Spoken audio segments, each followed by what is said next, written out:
Aujourd'hui, je suis avec Éléonore et avec Lucie et on t'emmène à Compiègne pour parler de la Première Guerre mondiale. C'est ici, dans cette clairière, qu'a été signé le 11 novembre 1918 l'armistice en présence du maréchal Foch. D'ailleurs, il avait fait venir un wagon-bar ici même pour signer cet armistice et on va en voir la réplique exacte. Mon père, il avait raison, c'est pas le vrai wagon-bar. Le vrai wagon d'armistice a été brûlé par Hitler pendant la Deuxième Guerre mondiale. Là, clairement, on voit des poilus dans un espèce d'hôpital en train de se faire soigner. C'est assez triste, les conditions. La guerre, ça ne se résume pas à des hommes qui signent l'armistice dans un wagon. Pendant 4 ans de conflit, 8 millions d'hommes français ont été mobilisés pour venir défendre le pays, ce qui fait à peu près 1/5 de la population française de l'époque. Et de temps en temps, les soldats, ils avaient besoin d'un peu de repos. Et pour ça, ils partaient dans des camps de cantonnement. Ici, on est dans les carrières de Montigny, l'un d'entre eux qui se trouve dans l'Oise, dans le nord de la France. En fait, ici, ils pouvaient être jusqu'à 500 de plusieurs régiments différents.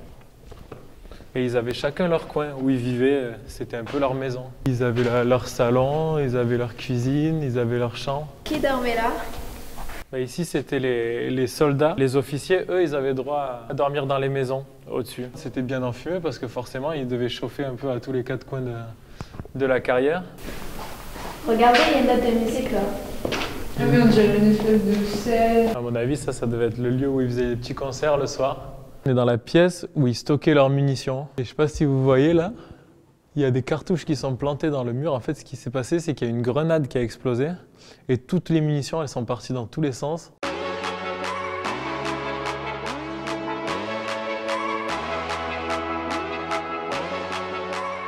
Les soldats venaient passer quelques jours ici pour se reposer, pour reprendre un peu des forces. Et du coup, ils reprenaient aussi un petit peu leur vie quotidienne. Par exemple, on a un salon de coiffure et là, ils faisaient aussi du sport. Pendant ces 4 années, il y a des soldats du monde entier qui sont venus dans les carrières de Montigny et qui ont apporté le football et le rugby. C'est comme ça que nos soldats français ont appris à se servir d'un ballon.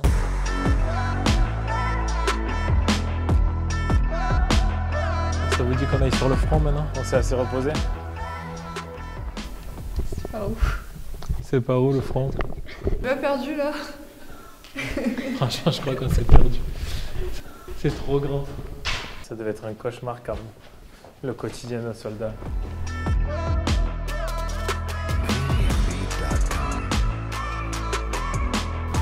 C'était là où ceux qui avaient de la chance étaient soignés et les autres, c'était là où ils finissaient leur vie. À mon avis, vu l'impact d'obus qu'il y a contre le mur, là, on approche de la ligne de front. Est-ce que vous saviez que dans les tranchées, il y a toujours une entrée et une sortie? Pour que quand la relève arrivait dans les tranchées, ils ne croisent pas les cadavres. Donc là, maintenant, les arbres, ils ont poussé.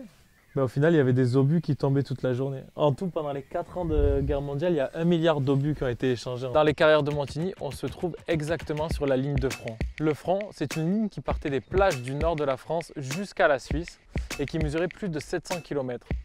En fait, en pratique, c'était la ligne qui séparait le camp des Français et le camp des Allemands. C'était la zone où les soldats avaient le plus de chances d'être tués.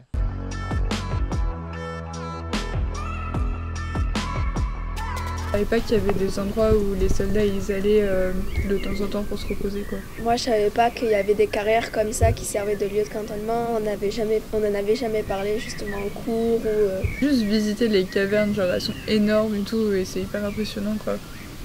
Et puis se dire que les soldats ils étaient là et c'est vraiment c'est un lieu chargé d'histoire et on s'en rend bien compte avec que ce soit les tranchées, les carrières, les endroits où ils dormaient.